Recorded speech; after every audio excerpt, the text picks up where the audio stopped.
laiguana.tv.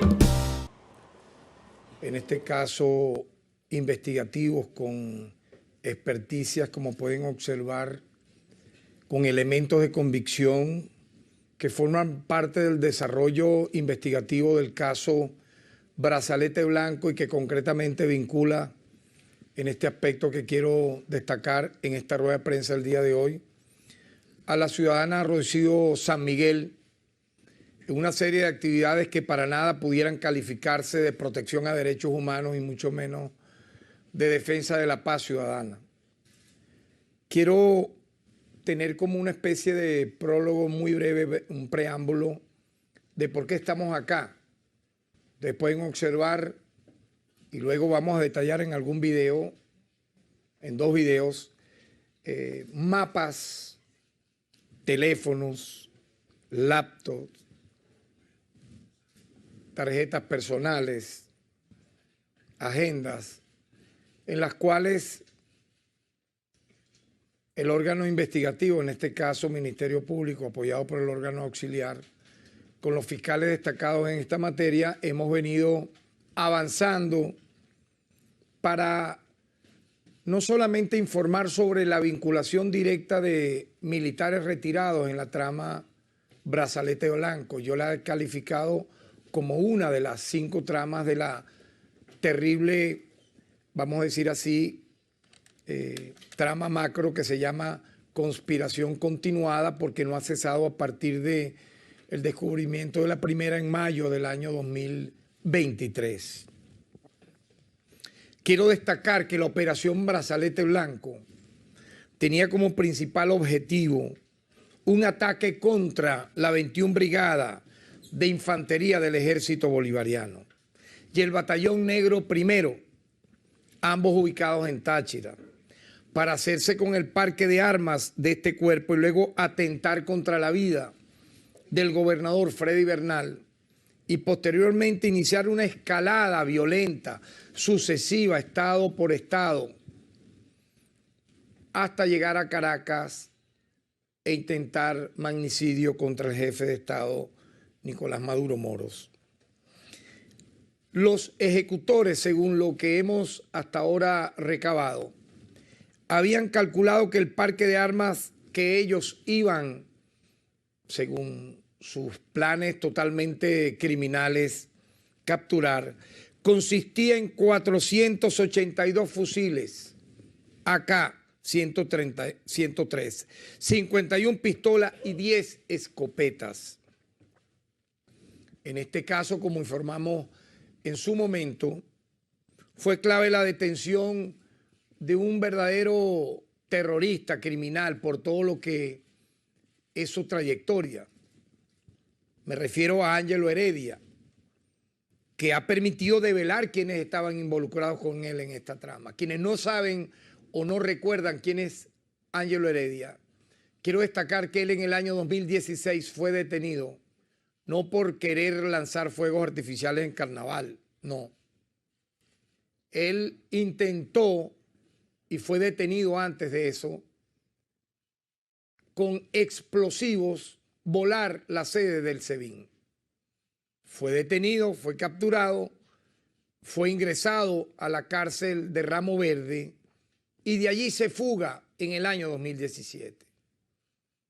Luego de aparecer como refugiado y asilado en los Estados Unidos y lanzar cualquier cantidad de ofensas, improperios, ataques, amenazas contra el Estado venezolano, contra autoridades legítimamente constituidas, en una operación totalmente demencial, intentó desde Estados Unidos ingresar a territorio venezolano para iniciar la escalada el 1 de enero del año 2024 de esta operación terrorista denominada Brazalete Blanco, y por ello fue detenido. En razón de su detención han sido privadas de libertad posteriormente 15 personas. Otras 4 tienen medida cautelar. Hay 15 órdenes de aprehensión pendientes por ejecutar. Ahora bien, en esta trama aparece vinculada a Rocío San Miguel, pues al momento de detener a Ángelo Heredia, las pesquisas encontraron, no solamente entre sus contactos telefónicos a la propia Rocío San Miguel. Usted, por ejemplo, corresponsal de una agencia internacional, no está en su contacto lo de Ángel Heredia, Rocío San Miguel. No aparece usted, pero aparece ella. ¿Por qué aparece como contacto telefónico de coordinación en la agenda telefónica de un terrorista como este sujeto, Ángel Heredia, la ciudadana Rocío San Miguel? Ya por allí era un indicio que nos llevó a encontrar, obviamente, otras razones posteriores que incriminaron a Rocío San Miguel en estos hechos. Concretamente, entre los primeros detenidos estuvo el oficial Guillermo Enrique César Ciero, en cuya residencia, en un allanamiento en presencia de fiscales del Ministerio Público, se encontró un documento militar conocido como orden de operación, donde se especificaba allí todas las acciones que se iban a ejecutar, a desarrollar en esta brutal trama terrorista Brazalete Blanco. Y él va mencionando, Guillermo Enrique César Ciero, qué papel iba a jugar cada persona que él consideraba desde el aspecto propagandístico, desde alguna ONG, podía aportar a su trama criminal algún apoyo. Y allí aparece mencionada explícitamente Rocío San Miguel como responsable de algunas actividades. Yo quiero de manera inmediata, y ustedes podrán también verla en pantalla, mostrar, ¿verdad?, la orden de operación. Podrá verse acá, pero la podrán ver en pantalla también. Aquí tenemos la página 1, está la página 3, por favor. Podemos verla, está señalada en amarillo, por favor, en la página 3. Unos datos, si puede subir, por favor, en pantalla para que se vea allí en esa página 3 aparecen mencionados una serie de personas, entre ellas voy a leer textualmente. Inmediatamente después de haber tomado y asegurado todas las instalaciones, realizar los enlaces necesarios con los medios de comunicación digital a través de Rocío San Miguel, con el fin de que comuniquen al pueblo venezolano y la comunidad internacional mediante los medios de comunicación digital aliados. Y allí entonces menciona directamente a 4 sujetos que tienen orden de aprehensión. Pueden ver allá en pantalla: Norbey Marín, Wenger Enrique, Tamara Sujú, Sebastiana Barraez. Los resultados de la operación y así poder demostrar ante los países aliados los avances en materia militar que se están realizando. En la página 5 vuelve a ser mencionada. Podemos ver, por favor, en la página 5 otro avance, donde concretamente podemos leer y observar, donde dice: periodista Rocío San Miguel será la encargada de coordinar y trasladar todo el equipo comunicacional necesario para cubrir los eventos y realizar la transmisión de la primera entrevista en tiempo real de los avances de la operación, crear una afinidad comunicacional con la población militar a fin de lograr el apoyo, coordinar con organismos internacionales para, a través de la ONG Control Ciudadano, asegurar los derechos humanos de todos los militares patriotas involucrados en la operación, promover ante la Cruz Roja Internacional para evitar ataques aéreos o bombardeos en contra de los integrantes de la operación. Increíble, ¿no? Si subes un poco, por favor, ahí se podrá ver, documento tenía como unas manchas de café.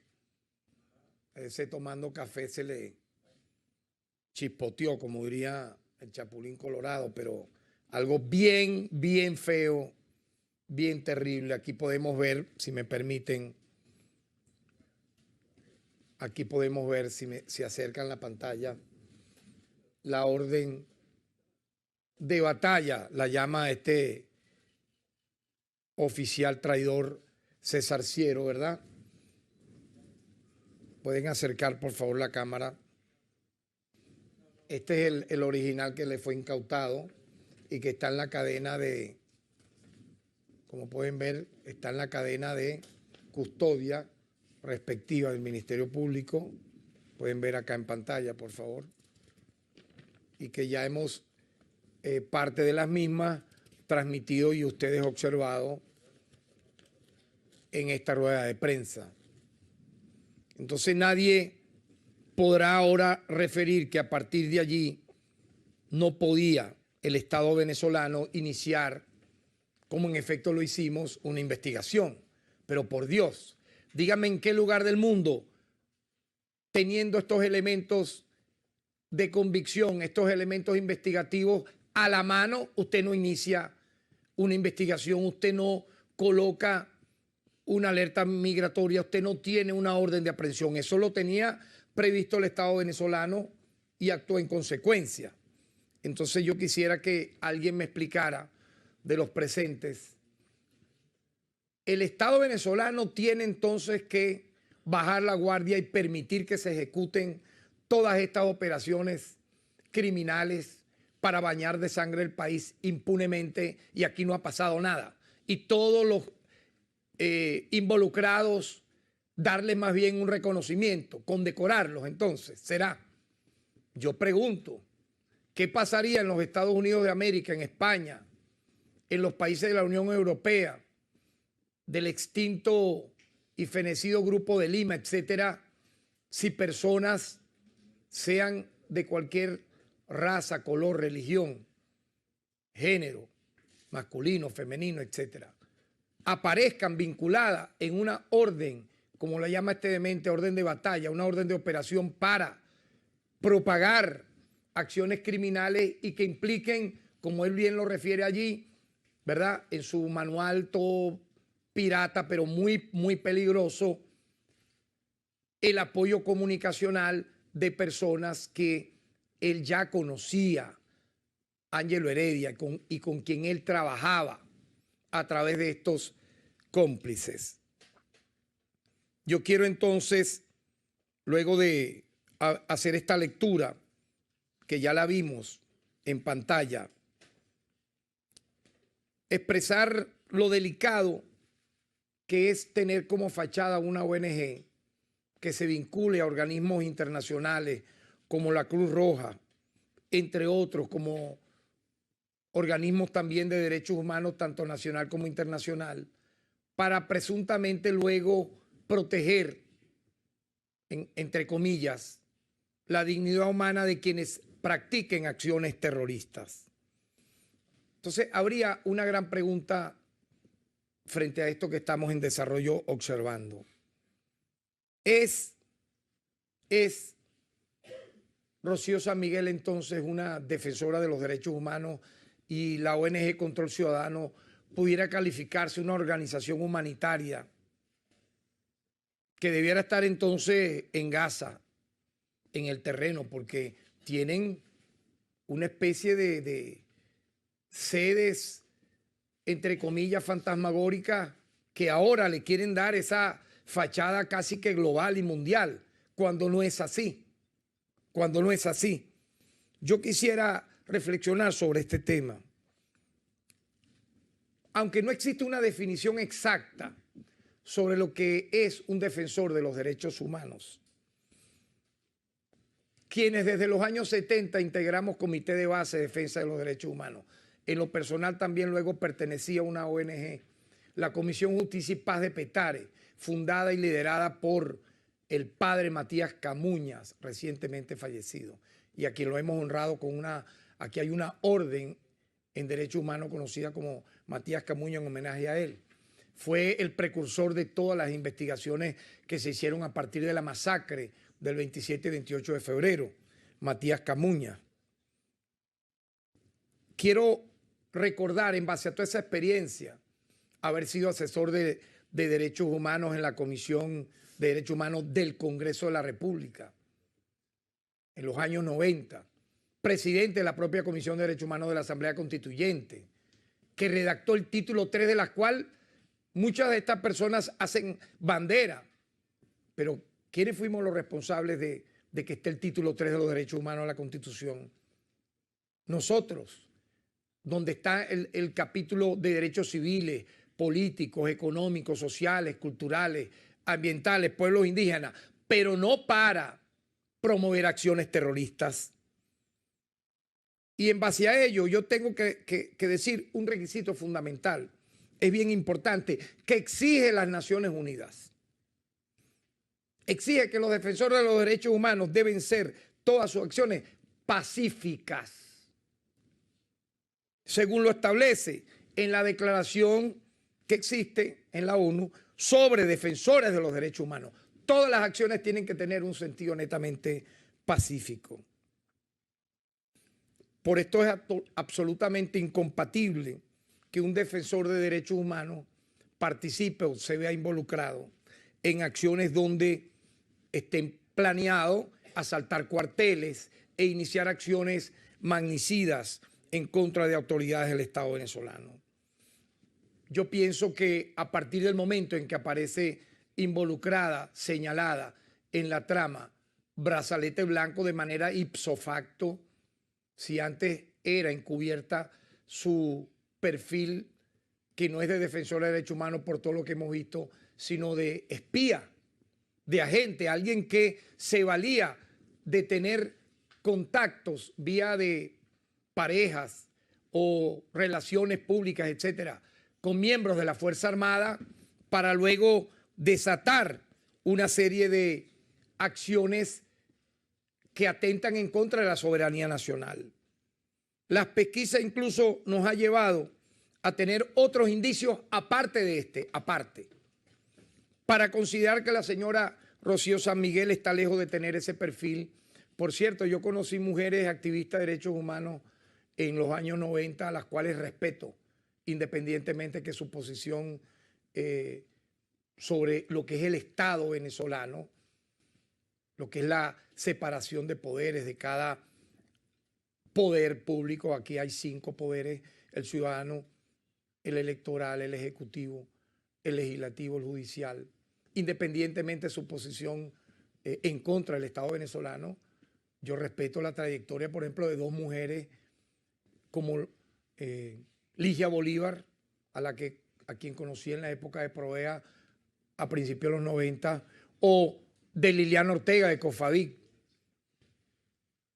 Nunca las he visto a ambas involucradas en actos violentos que tengan que ver con acciones como las que aquí estoy describiendo. Con todo esto, por favor, que quisieran un video, que todos lo mirásemos, un video donde aparecen teléfonos, laptops, computadoras y mapas que no tienen nada que ver con actividades pacifistas de los derechos humanos. Quisiera que viéramos el video a continuación, por favor.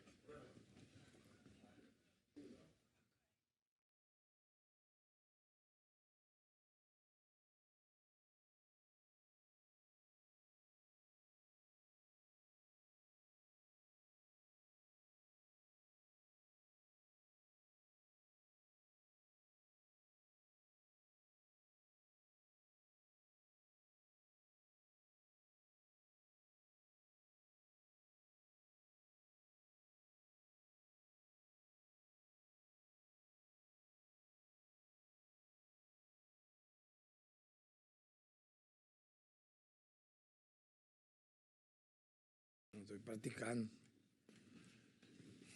Bueno, lamentablemente, llamarse defensor de los derechos humanos para luego aparecer.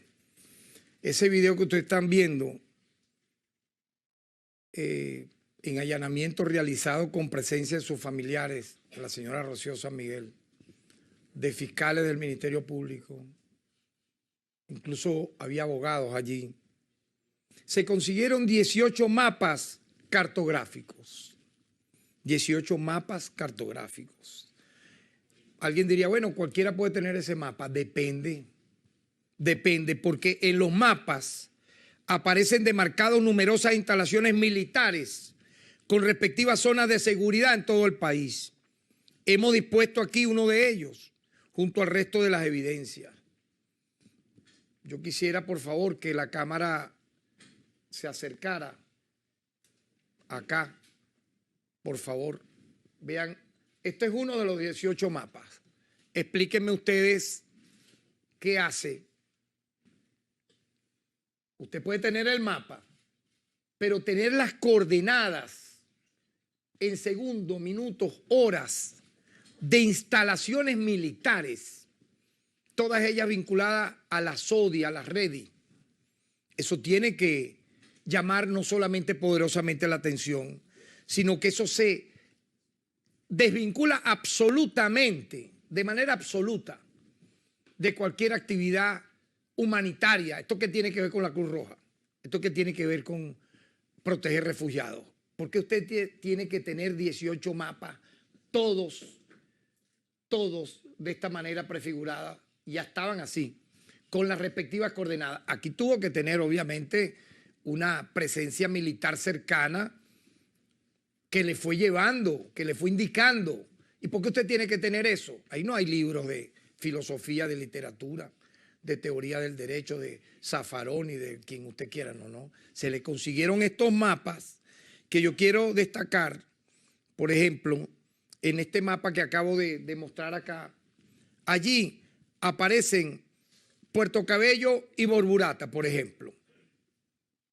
De los 18 estoy presentando este. En todos aparecen localidades, pero aquí está Puerto Cabello y Borburata. Es un ejemplo de cómo se realizó la demarcación de la zona de seguridad en los 18 mapas encontrados. Aquí vemos demarcada a la izquierda la zona de seguridad comando de la aviación naval. Vean ahí a la izquierda. Y a la derecha la zona de seguridad de la base naval contra almirante Agustín Armario. Además podemos ver que tiene resaltadas en verde zonas de interés. Aquí están. Zonas de interés. Para hacer estas demarcaciones se unieron dos mapas distintos. Se trata de una tarea compleja que se realiza mediante coordenadas geográficas que incluso se adentran en el mar. Como esto que estoy acá mostrando, hay 17 mapas que cubren la misma y lamentable descripción de zonas militares en Venezuela. ¿Para qué? No era para hacer una marcha de las banderas blancas en una plaza o en un parque, no. Son coordenadas de instalaciones militares. Eso se reserva como inteligencia del Estado venezolano y de los componentes respectivos de la Fuerza Armada Nacional Bolivariana, no para una ONG. Pero veamos un segundo video, por favor. Y ahí se verán ese segundo video que tengo acá y ustedes van a observar los 18 mapas de manera secuenciada. Por favor, adelante.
Bueno, como podemos ver en estos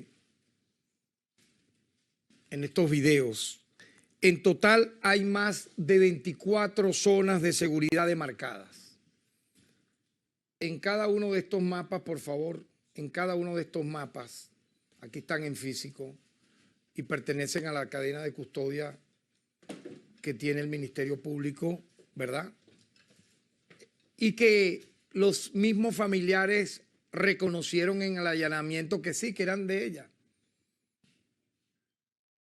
¿verdad? Cada uno. Pero vean, 24 zonas de seguridad demarcadas, incluyendo las zonas de seguridad del Palacio de Miraflores, señores. Esto es muy delicado. Esta información ha sido recabada y señalizada de manera sistemática con apoyo de personas con conocimientos de geografía o de cartografía, porque nadie puede hacer algo así de la nada, mis queridos amigos. Aunque los mapas cartográficos y las gacetas que crean las zonas de seguridad son de acceso público, su acopio sistemático y su demarcación constituyen un trabajo de inteligencia sostenido en el tiempo, sin lugar a dudas. Sin lugar a dudas. Y para nada tiene que ver con la defensa de los derechos humanos, ni con labores de Cruz Roja o algo por el estilo.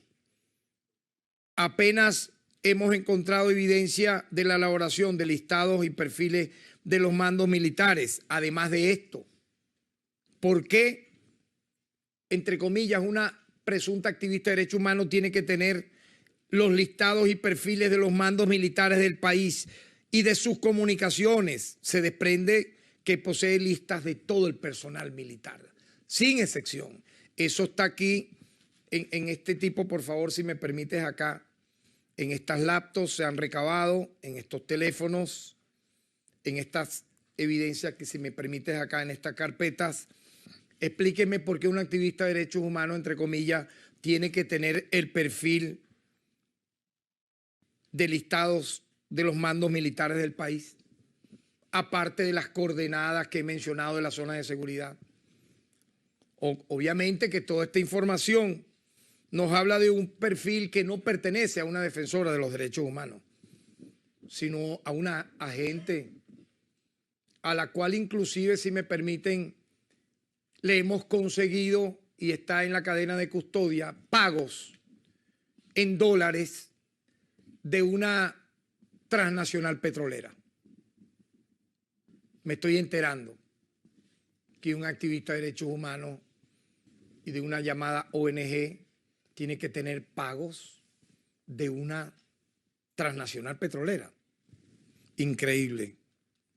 Es una revelación que Gandhi ni la Madre Teresa de Calcuta en su momento cúspide de vida pública pudieron creer, como diría el meme. ¿Ve cómo es posible este suceso? O sea, ¿cómo?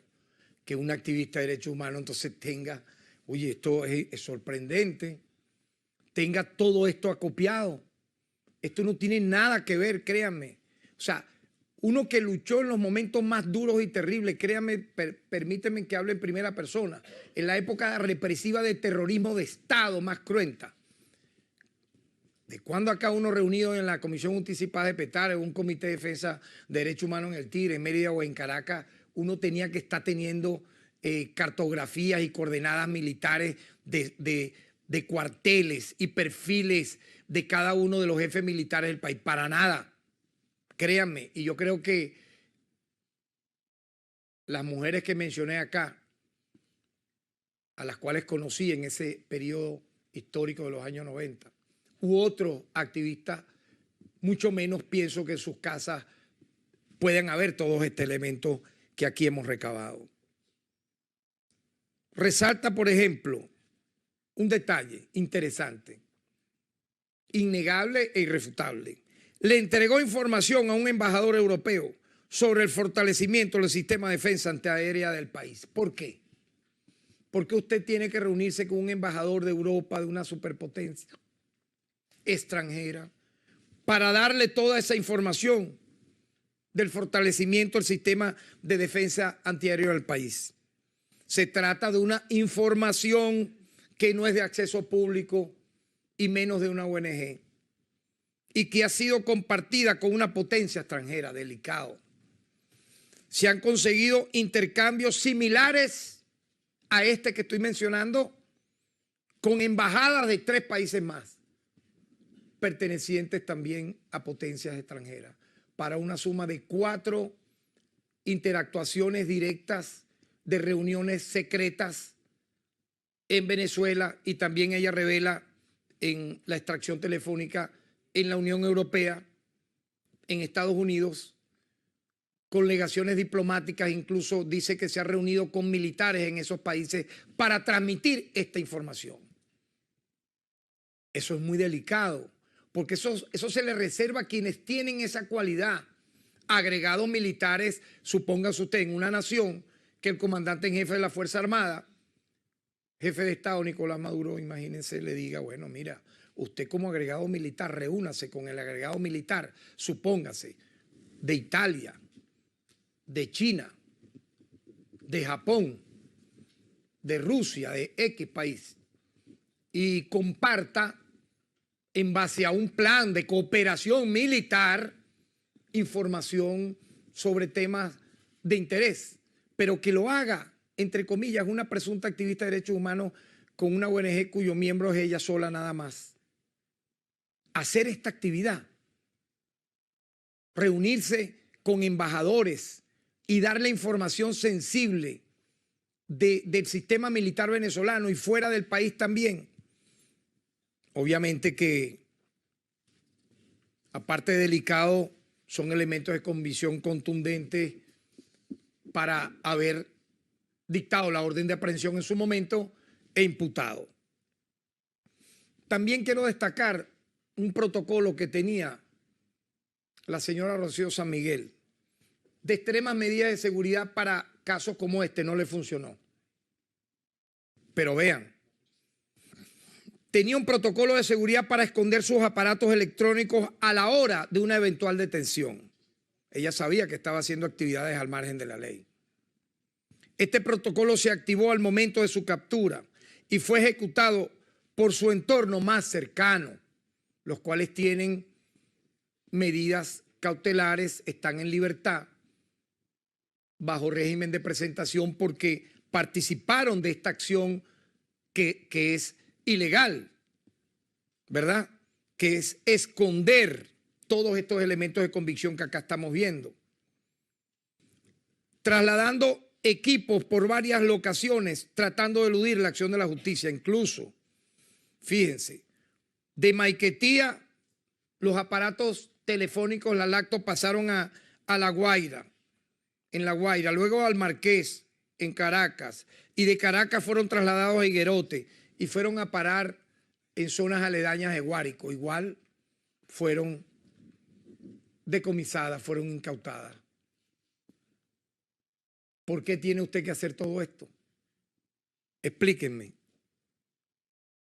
Hay otros dispositivos, varios, a los cuales estamos en proceso de tener acceso, puesto que todos estos aparatos que ustedes están viendo acá tenían medidas de seguridad para tratar de bloquear sus comunicaciones. Por ejemplo, cuando yo me refería al pago de una transnacional petrolera, el pago fue por un análisis que ella hace, análisis de entorno. Imagínense, análisis de entorno, vinculado a temas militares.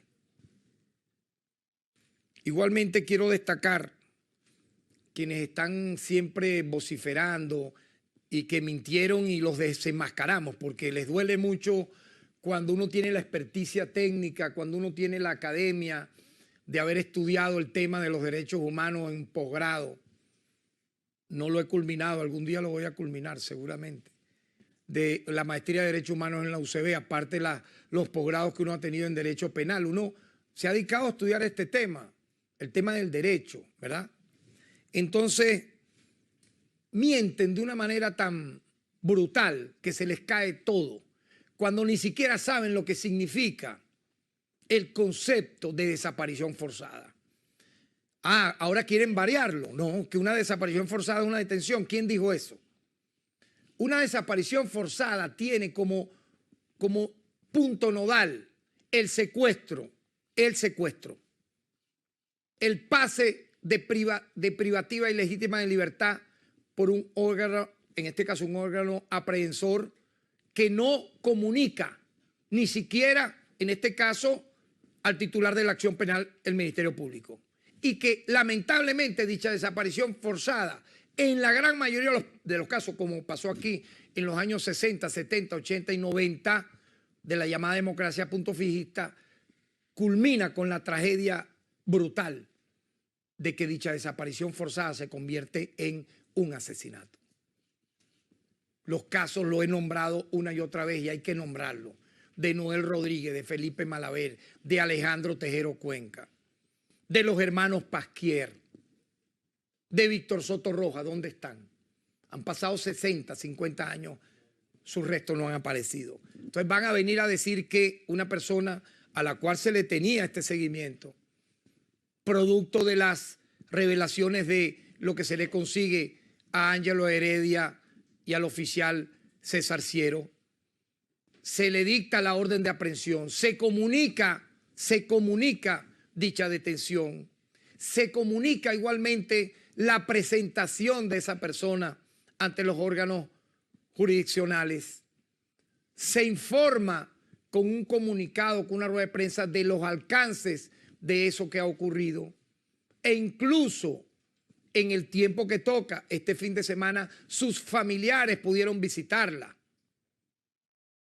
Y vean ustedes, con todo esto que estoy narrando, que sus familiares pudieron visitarla, que había una orden de aprehensión, que fue detenida, que fue presentada ante un órgano jurisdiccional, hasta el día de hoy que estoy dando esta rueda de prensa, siguen diciendo que el caso es una desaparición forzada.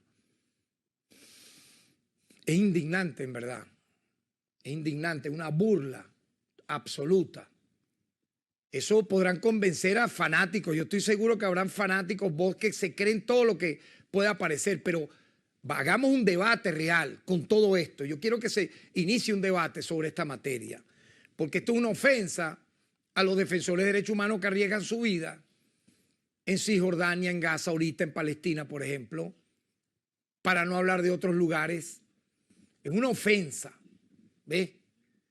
Donde personas que están con las banderas de la paz, de la defensa de la dignidad, de la vida humana en sus territorios, venga a decirse que alguien que se le consiga todo esto demarcado, 18 mapas, elementos de convicción totalmente al margen de la ley, quieran seguir diciendo, ¿para dañar qué? La imagen del Estado venezolano, para perturbar el clima de convivencia pacífica, y se plegaron a ello. Es muy llamativo.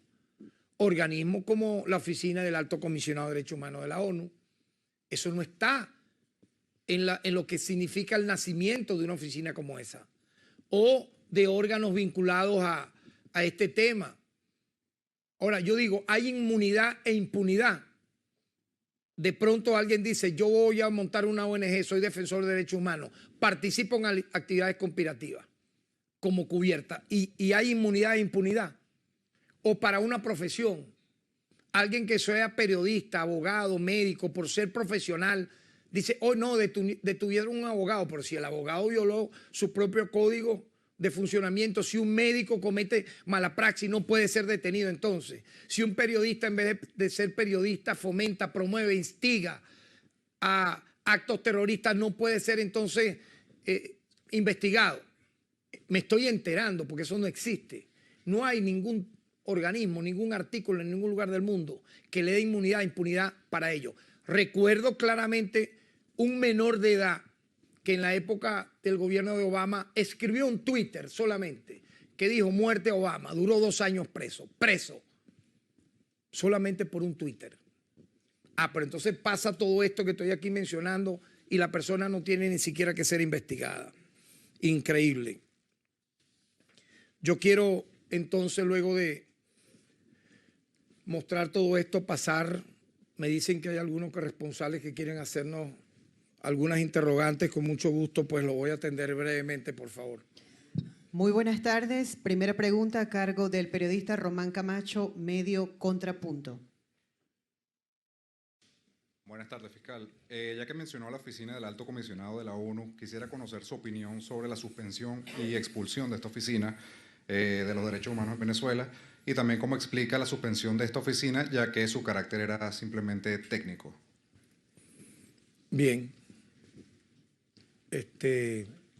Agradezco tu pregunta porque permite que pueda desarrollar una respuesta en tiempo real de la misma en mi condición de fiscal general de la República, que pude reunirme innumerables veces, perdí la cuenta, con los altos mandos de dicha oficina, empezando por la alta comisionada Bachelet, el actual representante, presidente de dicha oficina, y sus colaboradores más cercanos, entre ellos el responsable para América de esa oficina y su equipo.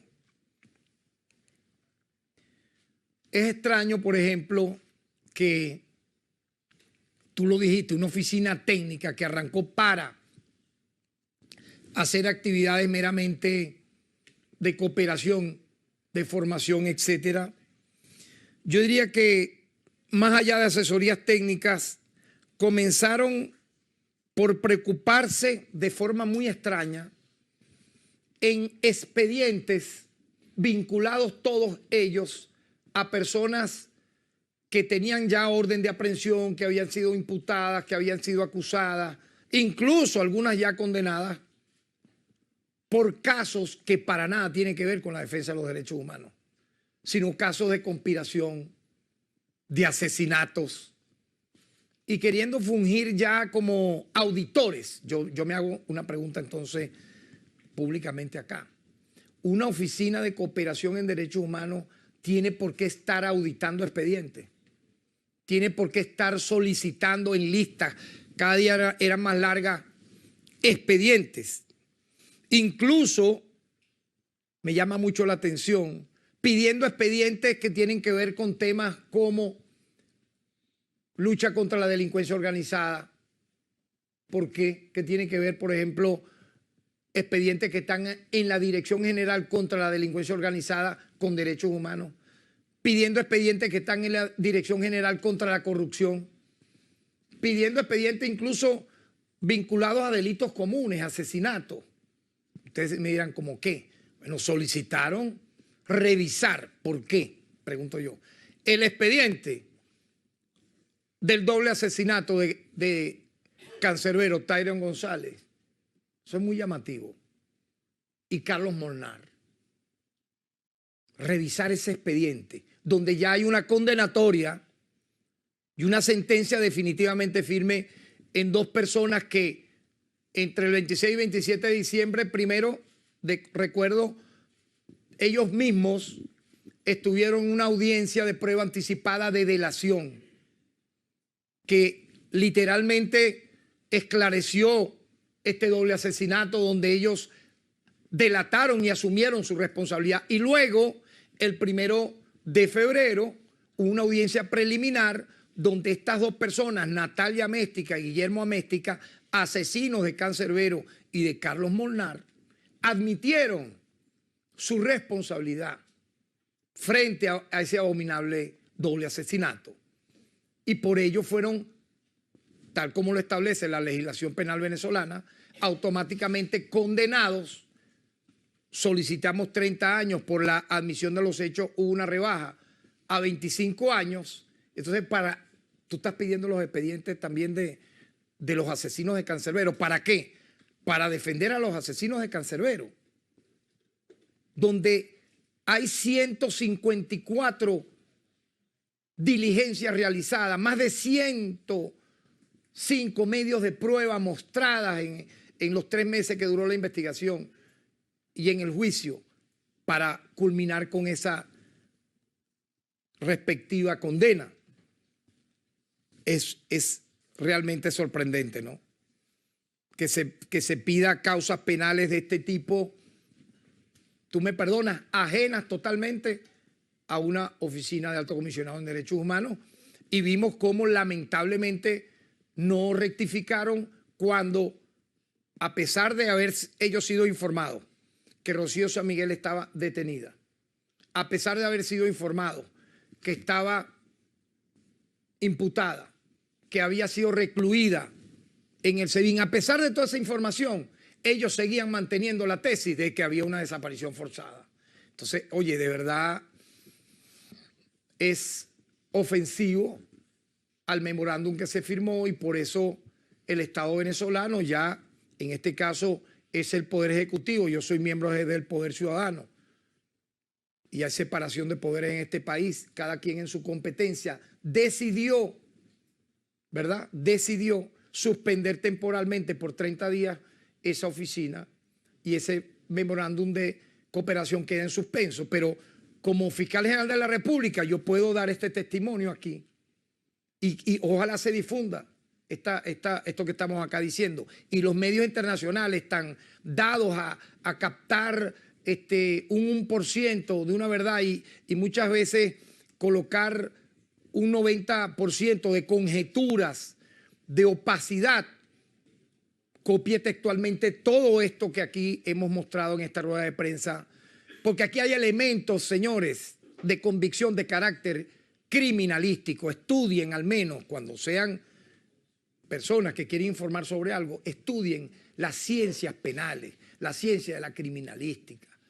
Y aquí hay elementos que, por eso los he querido mostrar el día de hoy en este mesón, en este backing, que revelan lo que efectivamente ocurrió, que nada tiene que ver con lo que se había dicho.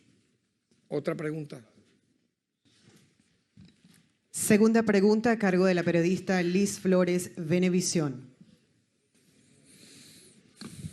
Buenas tardes, fiscal.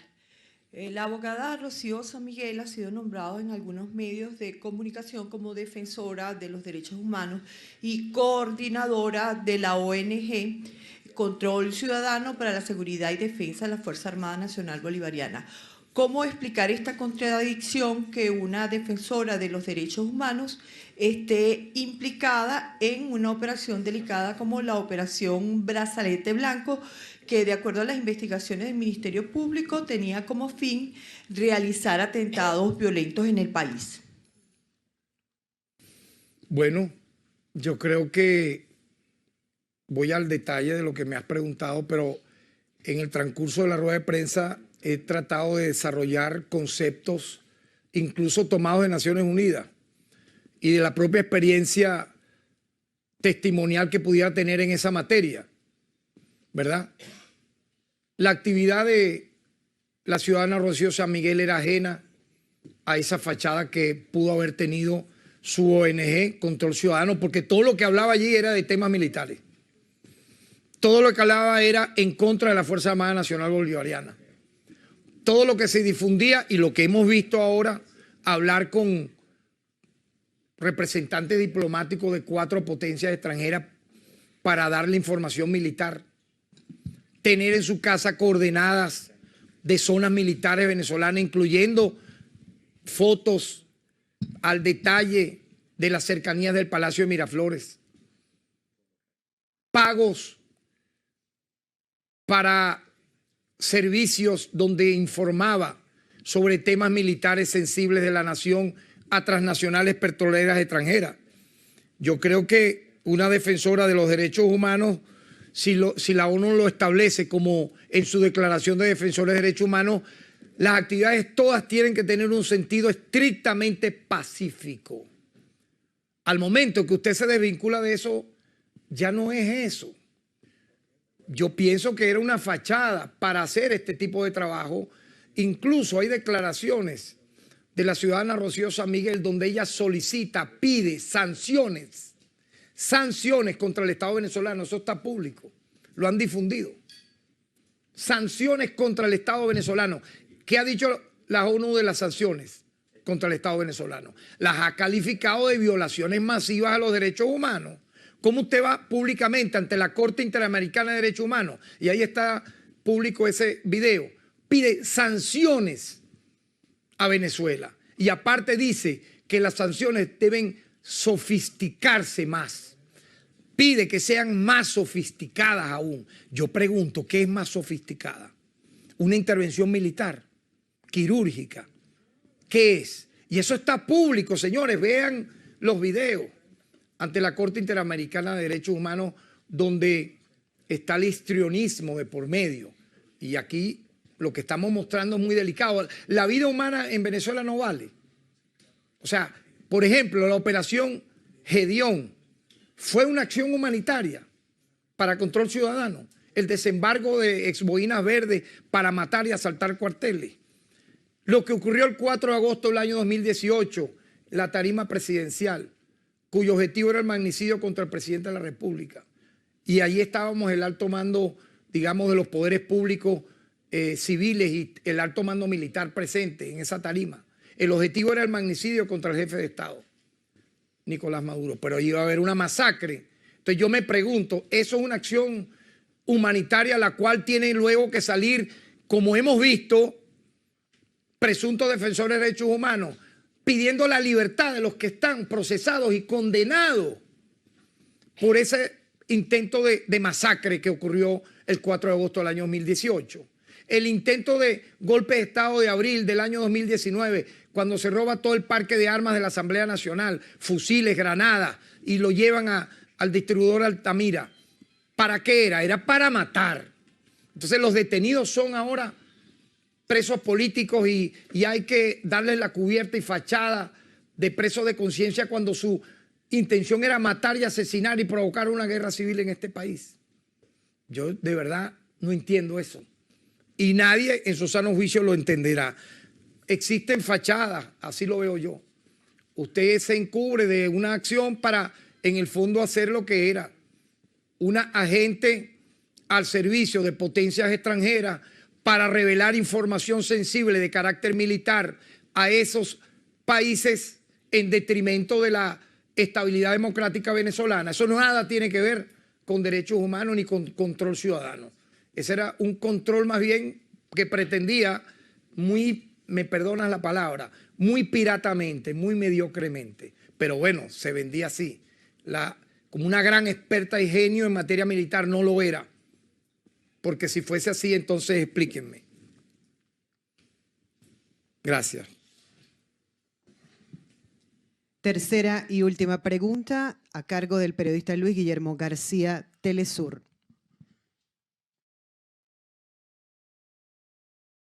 Buenas tardes, fiscal. Buenas tardes a todos.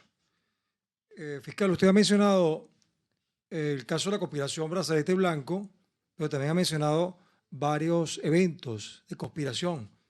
Creo que es una cadena de hechos conspirativos que ha habido y usted ha denunciado en diferentes oportunidades. Ahora, en relación con el caso de la cadena de hechos conspirativos, ¿qué elementos de comisión tiene su despacho? No sé si han hecho más investigaciones en torno a la vinculación de Rocío San Miguel con esa serie de eventos que usted acaba de mencionar, por cierto.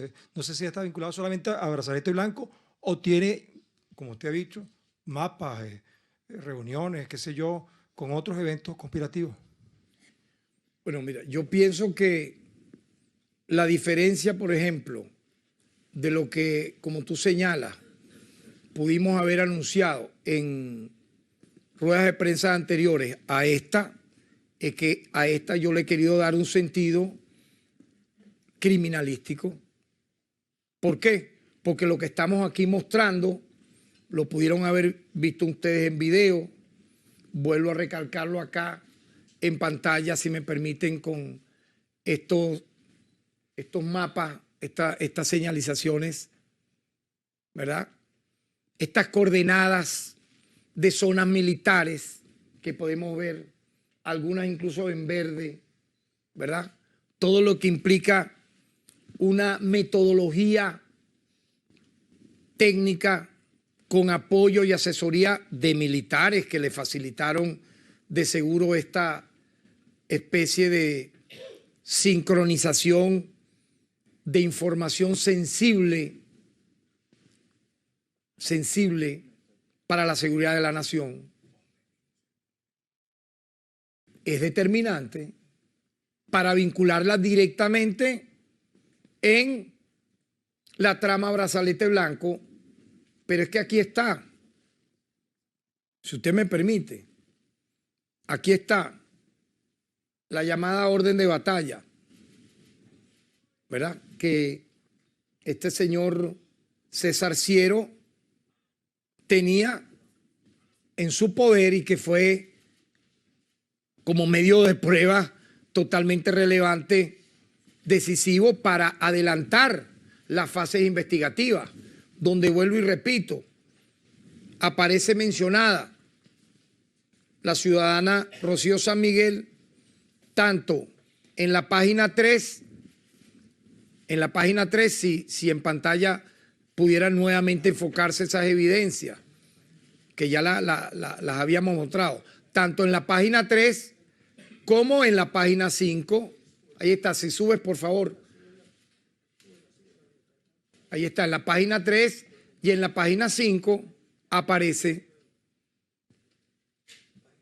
Pero aparte de ello, como dije, luego de la detención, usted me pregunta, ¿qué elementos la pueden vincular? Bueno, mire, la extracción telefónica, la extracción a la laptop, los miles de correos electrónicos. Por favor, calculemos entonces lo que se está en proceso investigando. Los miles de correos electrónicos que están en estas laptops. Mucha tendencia.